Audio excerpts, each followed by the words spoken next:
تو دیکھتے ہیں، سنتے ہیں، اور ہمارا تو ایمان ہے کہ وہ ہماری جانوں سے زیادہ قریب ہے، لیکن عشق کی بولی ایسی ہی ہوتی ہے۔ اقبال نے بھی کہا تھا، ڈاکٹر اقبال نے 4 مصرے کہے تھے فارسی میں، جس کا مفہوم میں عرض کروں۔ وہ کہتے ہیں اللہ تو بڑا کریم ہے، میرے گناہ حد سے سوا ہے، پہلے تو میرا حساب نہ لینا، مجھے بے حساب چھوڑ دے، اور اگر میرا حساب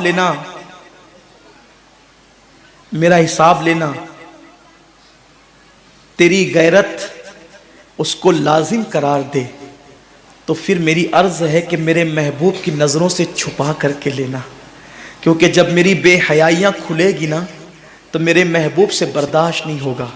اور اسی مفہوم کو غالباً اقبال نے اس مفہوم کو جو ادا کیا تھا میرے امام کی 2 مصروں کو، وہ کہتے ہیں کریم اپنے کرم کا صدقہ، لئیم بے قدر کو نہ شرما، تو اور رضا سے حساب لینا، رضا بھی کوئی حساب میں ہے۔ اور ایک مقام پر کہتے ہیں صدقہ پیارے کی حیا کا نہ لے مجھ سے حساب، صدقہ پیارے کی حیا کا نہ لے مجھ سے حساب، بخش بے پوچھے لجائے کو لجانا کیا۔ اس حیادار محبوب سے گوارا نہیں ہوگا کہ ہمارے گناہوں کی فہرست پر وہ نگاہیں اٹھائے رکھیں، حیا سے نگاہیں جھک گئی تو ہمارا کیا ہوگا۔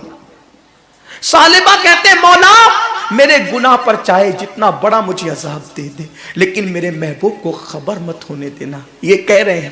اور پھر روتے ہوئے کہتے ہیں اللہ تو نے مجھے پیدا کیوں کیا، کاش کہ تو نے مجھے پیدا نہ کیا ہوتا، نہ مجھ سے یہ گناہ ہوتا، نہ میرے محبوب کا دل ٹوٹتا۔ اب بے چین ہو گئے، بے قرار ہو گئے، نہ کردہ جرم نے بے قرار کر دیا۔ ثعلبہ حضور کے پاس وہ اطلاع لے کر بھی نہیں گئے، اپنے گھر بھی نہیں گئے۔ مدینہ منورہ کے کنارے پر ایک غار تھا، ثعلبہ اس غار میں چلے گئے، اور اس غار میں جا کر کے رات و دن رونا، اور ایک بات، کاش اللہ تو نے مجھے پیدا نہ کیا ہوتا، اور مجھ سے یہ خطا نہ ہوتی، اور میرے محبوب کا دل نہ ٹوٹتا۔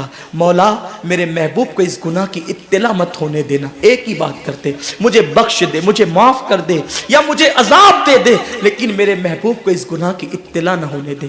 40 دن اسی حالت میں گزر گئے۔ وہ گناہ نہیں تھا، وہ خطا نہیں تھی، اس کو گناہ کہہ بھی نہیں سکتے، پہلی نظر پڑی اور پھیر لیا۔ سوچو ایک نہ کردہ جرم کا اتنا احساس، ہم اپنی آنکھوں کا کتنا غلط استعمال کرتے ہیں، ہم اپنی آنکھوں سے کیا کیا دیکھتے ہیں۔ کبھی احساس بھی کیا کہ رسول پاک کو کیا جواب دیں گے، اللہ کو کیا جواب دیں گے، آنکھوں کو کتنا گندا کیا، کتنا آوارہ کیا۔ 40 دن بیت گئے، آقا پوچھتے تھے صحابہ سے ثعلبہ کہاں ہے، ابن عبد الرحمن کا ہے، ابن عبد الرحمن کا ہے۔ صحابہ کہتے ہیں حضور وہ دکھتا ہی نہیں، پتہ نہیں کہاں چلا گیا، اس کے گھر والے بھی کوئی اطلاع نہیں دیتے وہ کہاں چلا گیا۔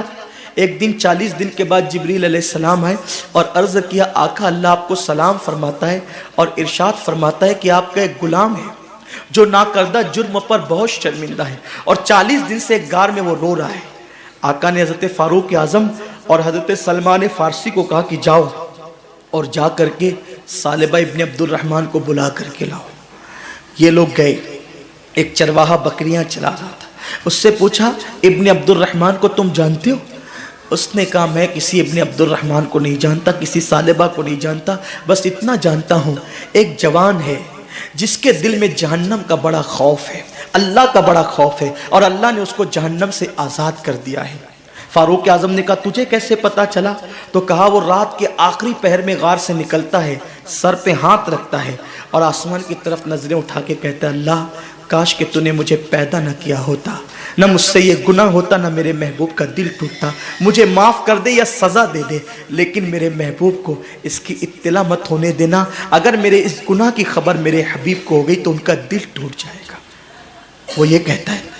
فاروق اعظم نے حضرت سلمان سے کہا سلمان ہم جس کو ڈھونڈنے آئے تھے وہ مل گیا۔ چرواہے سے کہا وہ کہاں ہے؟ کہا میں اس غار کو نہیں جانتا، اگر ملنا ہے آخری پہر کا انتظار کرو، وہ رات کے آخری حصے میں آتا ہے۔ فاروق اعظم انتظار کرنے لگے، رات آخری آ گئی، وہ پھر روتے ہوئے آئے، سر پہ ہاتھ رکھا، اسی طرح روتے رہے اور مچلتے رہے۔ فاروق اعظم گئے، ان کو اپنے سینے سے لگایا، ثعلبہ کیا حال کر رکھا ہے؟ فاروق اعظم نے گلے سے لگایا اور جب کہا تو نے کیا حال کر رکھا ہے؟ کہا عمر مجھ سے بہت بڑا گناہ ہو گیا. کہا کہ چل تجھے حضور بلاتے ہیں. اتنا سننا تھا کہ پورا وجود کانپنے لگا. عمر میرے گناہ کی میرے محبوب کو خبر ہو گئی؟ حضور کو پتا چل گیا میرے گناہ کا؟ فاروق اعظم کہتے ہیں مجھے کچھ نہیں پتا. حضور نے کہا تھا بلا لاؤ تو میں تمہیں بلانے آیا ہوں. اللہ اکبر، قربان جائیں. کیا عشق ہے، کیا احساس ہے، کیا ندامت ہے، کیا شرمندگی ہے. عاشقوں کی پہچان یہ. آج تو جب ہمارے درمیان یہ بات بیان ہوتی ہے نا کہ قبر میں ہم حضور کی زیارت کریں گے، میری قوم نعرے لگاتی ہے. عاشقوں کا کلیجہ منہ کو آتا تھا یار کہ قبر میں حضور کی زیارت ہوگی، حضور کا سامنا ہم کیسے کریں گے.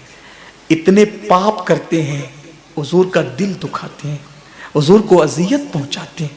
اگر حضور کا سامنا ہو گیا اتنے قریب سے، 2 گز زمین ہے، حضور کا اتنے قریب سے سامنا ہو گیا اور حضور نے یہ فرمایا غدار عشق کا میرے دعویٰ کرتا تھا اور یہود و نصارہ کے طریقے پہ زندگی گزارتا تھا اور منہ پھیر کر کے چلے گئے. بتاؤ کہاں جاؤ گے؟ کس کی بارگاہ میں مدد طلب کرو گے؟ کس کی کو دعائی دو گے؟ کس کو پکارو گے؟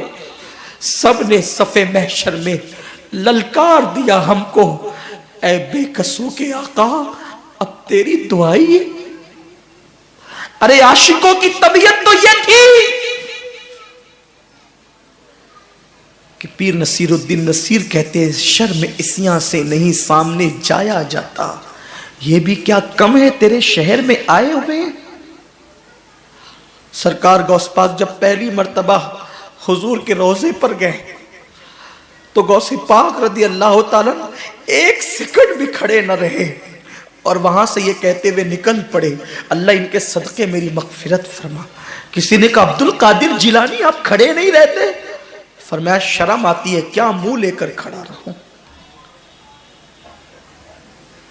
جس نے 40 سال تک کے عشاء کے وضو سے فجر کی نماز پڑھی وہ کہتے کیا منہ لے کر کھڑا رہوں. اور ہم قبر میں زیارت کی بات سن کر نعرے لگنے بھی چاہیے، لیکن یہ احساس تو ہو ہم نے کیا کیا ان کی خوشی کا کام. وہ کون سا جرم ہے، وہ کون سا گناہ ہے، وہ کون سا پاپ ہے جو ہماری زندگیوں کے اندر موجود ہے.